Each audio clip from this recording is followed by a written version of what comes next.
सर्वप्रथम महान संत, दार्शनिक, आध्यात्मिक गुरु, देशभक्त और संसार का कल्याण करने वाले स्वामी विवेकानंद जी को सत सत नमन करते हैं। लीजिए, आप लोगों के समक्ष प्रस्तुत है स्वामी विवेकानंद जी की अमृतमयी सूक्तियाँ। हे पृथ्वी के अमृत पुत्रों, तुम भला पापी, मनुष्य को पापी कहना ही पाप है। यह कथन मानव स्वरूप पर एक लांछन है। ऐसी हो, आओ और अपने तई भेड़ बकरी होने का भ्रम दूर फेंक दो। तुम अमर आत्मा हो, शुद्ध बुद्ध मुक्त स्वभाव, शाश्वत और मंगलमय हो।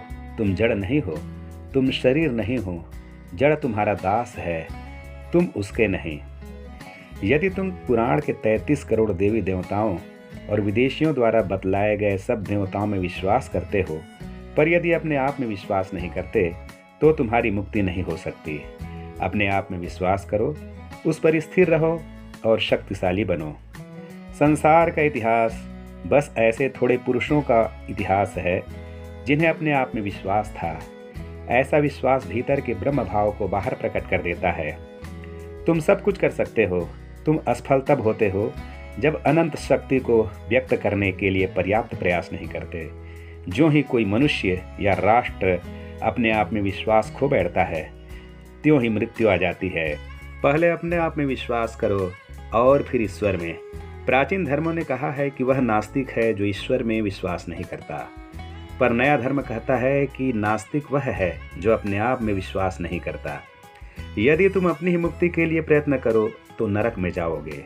तुम्हें दूसरों की मुक्ति का ही प्रयास करना चाहिए, और यदि दूसरों के हित में कार्य करते हुए तुम्हें नरक जाना भी पड़े तो वह अपनी मुक्ति के लिए प्रयास के द्वारा स्वर्ग को प्राप्त करने की अपेक्षा कहीं अधिक श्रेयस्कर है। जब तक लाखों लोग भूख और अज्ञान में डूबे रहकर मर रहे हैं, मैं ऐसे प्रत्येक व्यक्ति को देशद्रोही मानता हूँ जो उनके खर्च से तो शिक्षित हुआ पर उनकी ओर तनिक भी ध्यान नहीं देता। ईश्वर को खोजने कहाँ जाओगे? क्या ये सभी दरिद्र, पीड़ित और दुर्बल लोग ईश्वर नहीं हैं? पहले उनकी पूजा क्यों नहीं करते? गंगा के तीर पर कुआं खोदने क्यों जाते हो?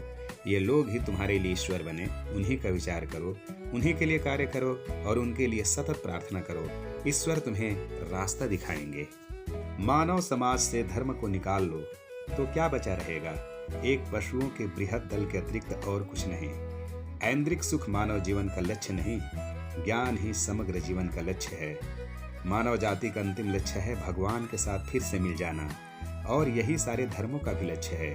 या इसी को दूसरे शब्दों में कहें, उस ब्रह्म भाव से तद्रूप हो जाना जो प्रत्येक मनुष्य का यथार्थ स्वभाव है। प्रत्येक देश में बस 1 दर्जन ही ऐसे सिंह आत्मा हों जिन्होंने अपना सारा बंधन तोड़ लिया है, असीम को छू लिया है और जो ब्रह्म की ओर गए हुए हैं, जो न तो धन की परवाह करते हैं, न सत्ता की, न नाम यश की। तो बस संसार को हिला देने में इतने ही लोग पर्याप्त होंगे। जो लोग अपने को ईश्वर के प्रति समर्पित कर देते हैं, वे तथाकथित सेवकों की अपेक्षा संसार के लिए अधिक कार्य करते हैं। यह जीवन अल्प है, संसार के आडंबर क्षण भंगुर हैं, पर वे ही जीवित हैं जो दूसरों के लिए जीते हैं। शेष तो जीवित की अपेक्षा मृत ही अधिक हैं। धर्म के मसीहा कोई असामान्य पुरुष नहीं थे। वे तुम्हारे और हमारे समान ही मनुष्य थे, पर वे महान योगी थे। उन्होंने यह ब्राह्मी स्थिति प्राप्त कर ली थी। हम और तुम भी इसे प्राप्त कर सकते हैं। वे कोई विशेष व्यक्ति नहीं थे।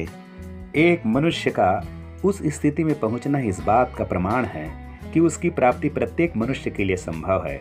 संभव ही नहीं, बल्कि प्रत्येक मनुष्य अंत में उस स्थिति को प्राप्त करेगा ही, और यही है धर्म। तनिक भी भय न रहे, कोई याचना नहीं पर केवल मांग, उच्चतम की मांग। जगन माता के सच्चे भक्त वज्र के समान कठोर होते हैं और सिंह के समान निर्भीक। यदि सारा विश्व अचानक उनके चरणों पर धूल धूल होकर बिखर जाए तो भी वे तनिक भी विचलित नहीं होते। जगन माता को अपनी बात सुनने के लिए बाध्य करो।